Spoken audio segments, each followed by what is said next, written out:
Barcelone, c'est pas sérieux.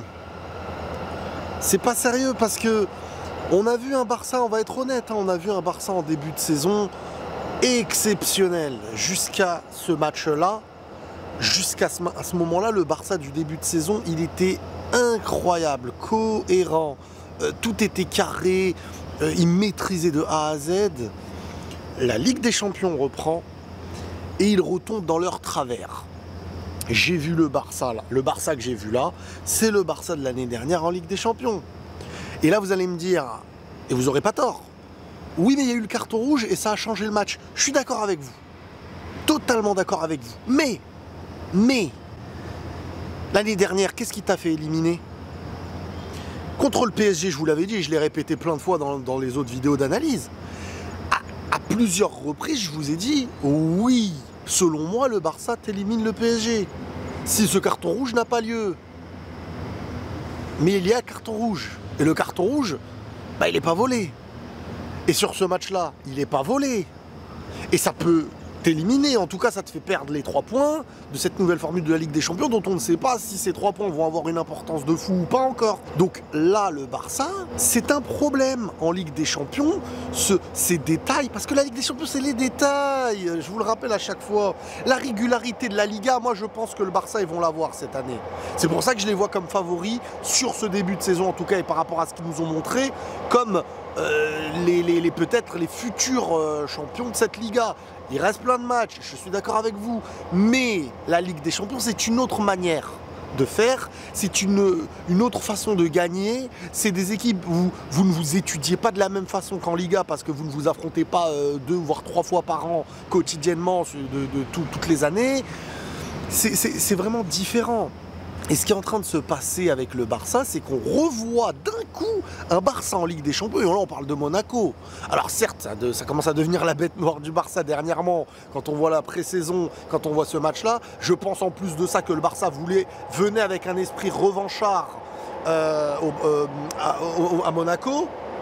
Et forcément, derrière, tu perds encore un match. Et tu perds un match avec des questions. Maintenant, oui, l'analyse du match, ça va être compliqué à faire, hein, on va pas se mentir.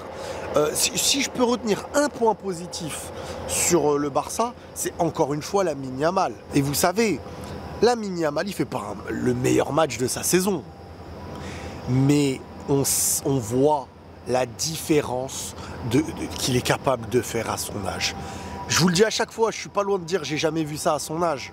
Il n'y a pas longtemps, je crois que même Cristiano Ronaldo, quand on lui a dit est-ce que Lamine Yamal à 17 ans fait ce que vous ne faisiez pas toi et Messi, il a dit ouais, c'est vrai. Alors à revoir hein, l'interview, c'est un truc officiel ou pas, mais ça m'étonnerait pas. 17 ans, il lui en faut une, boum, il frappe croisée, digne d'un des meilleurs joueurs du monde. Et il fait partie actuellement des meilleurs joueurs du monde. Il n'y a pas de honte à dire ça. Hein. Entre l'Euro qu'il fait et le début de saison, il fait actuellement partie des meilleurs joueurs du monde. Alors, un meilleur joueur du monde, ça s'évalue sur quelque chose de large. Et c'est là que tu commences à dire, ah ouais, là, plus tu marques des points, etc. On est sur un début de saison. Mais Lamine Yamal est en train de nous montrer que c'est ça qui fait la différence. La différence, c'est lui. Au Barça, t'as pas un Lamine Yamal, c'est Lewandowski, on a vu que oui, mais parfois silence total. Lamine Yamal, décisif à tous les matchs presque. Et ça, c'est une folie. Ça, c'est une folie.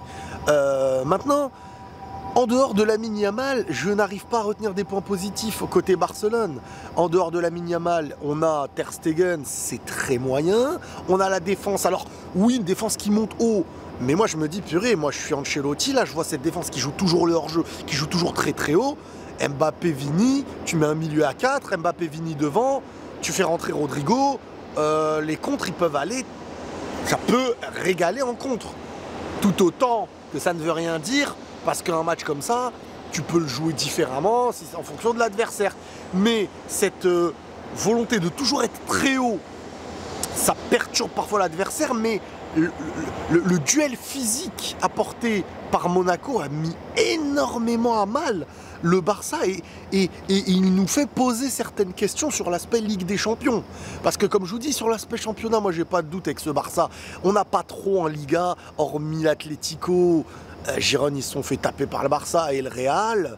Des équipes qui arrivent avec une armada offensive, prête à tuer physiquement et tout.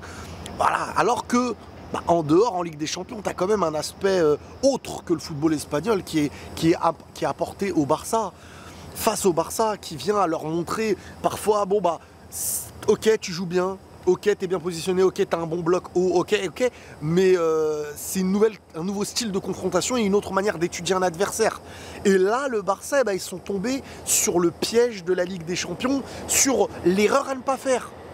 Alors on me dira, c'est peut-être pas la faute d'Eric Garcia, ça y est, le retour des avions de chasse, là on dirait qu'ils sont de retour. Alors certains diront, oui mais sans la faute d'Eric Garcia, oui, sans la faute d'Araujo, oui, le match de pré-saison, si c'était pas un match de pré-saison, oui. Le foot, on peut pas le recalculer. Le foot, c'est le moment présent. Un moment présent t'empêche de vivre un avenir glorieux. Et les détails de la Ligue des Champions, c'est là que ça joue. C'est là que ça se joue parce que ce qui est venu ne reviendra pas. En championnat, tu perds 3 points, tu te dis vas-y, l'autre va en perdre, l'autre machin. Mais en Ligue des Champions, ça te change une saison. Et c'est ça qui fait la différence dans la manière de se risquer. Tu ne peux pas te risquer. Alors, c'est pas un match élimination directe, c'est pas la catastrophe et tout. Mais c'est des matchs où, parce que là, le Barça, ils vont jouer le Bayern, ils vont jouer, alors certes, il y aura plein d'équipes où peut-être qu'ils vont battre le Bayern aussi. Mais ces matchs-là, c'est quand même le hic du Barça et j'ai envie de voir maintenant. Vous voyez le Real, la manière dont ils ont entamé le championnat en la Liga.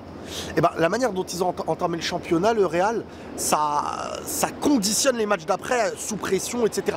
Là, j'ai l'impression que c'est ce qui peut aussi se passer avec le Barça dans les prochains matchs Ligue des Champions. Et quand tu sais que tu es un championnat unique avec tout plein d'autres équipes, il y a des équipes peut-être que tu ne pourras plus rattraper dès maintenant. Et c'est ça qui est piège et en même temps intéressant. Donc moi, quand je vois ce Barça, la défense, le gardien, le doute que ça instaure parfois, le duel physique et le danger, parce qu'en face, ça s'est procuré beaucoup d'actions, etc. Même si toujours dans l'analyse de ce match, on est toujours obligé de dire oui, mais à 10 contre 11, mais c'est toi qui a fait cette faille qui existe dans le règlement du foot, de te mener à 10 contre 11. Et on ne peut pas ensuite se dire, bon, parce que l'année dernière, je l'ai dit et je l'ai répété, je pense que. Mais ça y est, tu as fait cette erreur, elle a éliminé plein d'équipes dans le football, et cette erreur-là, le Barça l'a fait de plus en plus. Eric Garcia, à un moment donné, je vais pas dire, bon, sur le feu de l'action, les gars, c'est très compliqué, hein, parce que là, avec du recul, on va se dire quoi? Bien sûr, avec du recul, on se dit, Eric Garcia, ne fais pas cette faute, parce que même s'il y a but, vous pouvez, mais sur le feu de l'action, tu veux l'empêcher, ça se joue sur une demi-seconde, c'est un réflexe humain, on peut pas se dire réfléchis, machin, on peut, mais c'est très complexe. Donc moi, ce que je retiens de ce match, c'est bon, bah Lamine Yamal, tu peux toujours compter sur lui parce que aux personnes qui, pour moi, ne connaissent pas le foot et qui viendront toujours dire oui, mais il n'a pas fait un bon match, mais il a marqué, mais il l'a pas fait. Bon, un joueur décisif, il peut être le meilleur joueur du monde sur le fait d'être décisif, 10 minutes par match. On a connu Cristiano Ronaldo qui, parfois, ses silences dans le match, tout le monde construit et tout. Lui, il te met la tête contre le Bayern, il te met ça contre le Barça, il te met ça. Un joueur décisif, c'est moment clé, il lui appartient. Et là, ça fait de lui l'un des meilleurs joueurs du monde. Donc arrêtez, parce qu'aujourd'hui, on est sur les réseaux, même si moi, j'ai masqué un peu tout ça, mais je le sais, sur les réseaux, quand on veut tuer son chien, on dit qu'il a la rage. Et bien sur les réseaux, maintenant, on veut dénigrer des joueurs, on trouvera toujours des choses. Et il n'était pas bon pendant les 90 minutes. Non, il n'était pas bon pendant les 90 minutes. Mais oui, mais les 10 minutes, peut-être qu'ils te font gagner le match. Bref, c'est pas le cas aujourd'hui, mais je veux dire, moi je m'arrête sur des choses comme ça pour Lamine Yamal parce que c'est incroyable. Le Barça était dans un moment complètement dominé, et il te chamboule la chose. Alors à 10 contre 11, il te fait ça. À 11 contre 11, peut-être qu'il te met un doublé, tu sais pas. Mais quoi qu'il arrive, vraiment, je me pose une question sur ce Barça qui n'est pas en Liga. En Liga, je ne me la pose pas. Mais en Ligue des Champions, je retrouve des choses qui ne font pas basculer les choses dans leur sens. Et ça, c'est un problème. Après, il va y avoir des retours. Hein. Gavi, De Jong, Araujo. Est-ce que ça va améliorer ou pas? Est-ce que ça va compliquer les choix du coach ou pas? Ça, j'en sais rien. Firmine Lopez et j'en passe. À 11 contre 11, je ne pense pas que le Barça perd. Mais...